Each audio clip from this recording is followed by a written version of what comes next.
Hello everyone, hope you all are fine and taking care of yourselves. Welcome back to your computer online classes of class 4th.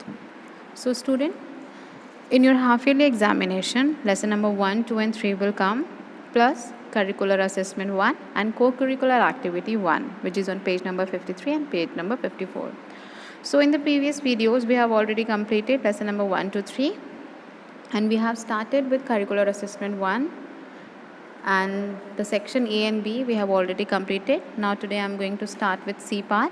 I request everyone to please take out your books and open page number 53.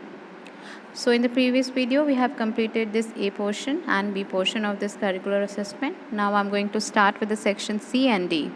Okay, so in C, what you all need to do is you all have to give short answers to the following question. So here total 5 questions are given. You have to write down the answers in your computer fair notebook. Okay, so one by one I'll read the question for you and then you have to note down the answers. So we'll start with the C section. So student, here I have not written the questions. You can copy the questions from book. It is already given in page number 53. So question number 1 of C part, what are the 3 parts of CPU? So you have to name the 3 parts of CPU. So the 3 parts of CPU are ALU, CU and MU.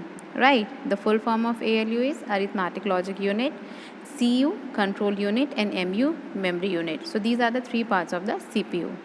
Okay, now question number 2. Name any 4 places where computers are used. So computers are used in so many places, but here in the question they are asking only about 4 places. So we have to write down the names of 4 places where computers are being used. So the answer is banks, hospitals, schools, hotels. Right? Now question number 3. What is called the brain of computer? Why? So what is called the brain of computer? CPU. CPU is called the brain of a computer. Why it is called the brain of the computer?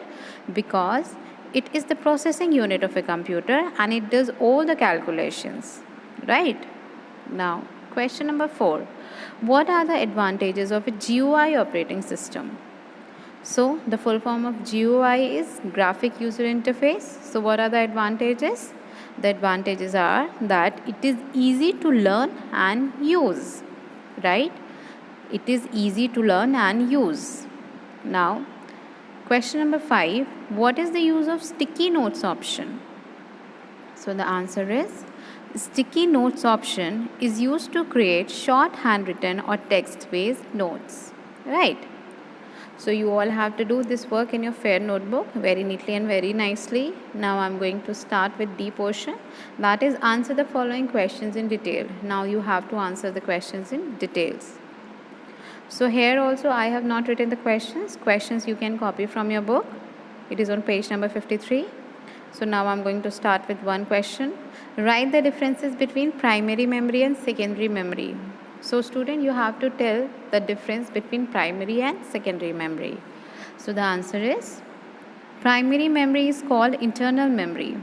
It consists of RAM and ROM, while secondary memory is called the external memory. Primary memory is called internal and secondary memory is called external memory. And it consists of hard disk, CD, DVD, USB, flash drive, etc. Now, question number 2. What are storage devices? Explain with 2 examples. So in this you have to tell about storage devices and you have to give 2 examples also. So the answer is storage devices are the computer hardware used to store large amount of data, for example CD and USB flash drive.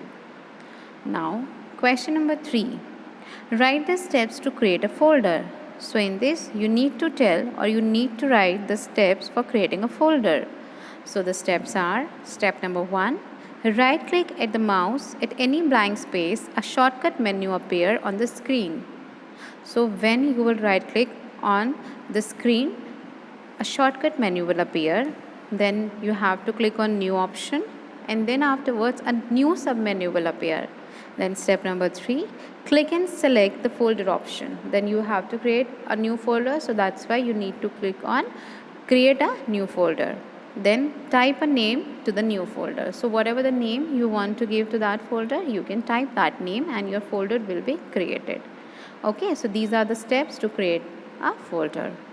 So student, I hope you all have understood the work very well. So in homework, what you all need to do, you all need to learn. You all have to learn. Okay, as these questions are related from lesson number 1 to 3 and they will come in your exam also. So you have to learn the question answers of this curricular assessment. Now in the next video, we'll meet again with the remaining work, co-curricular activity 1. Till then, all of you stay home, stay safe and take care.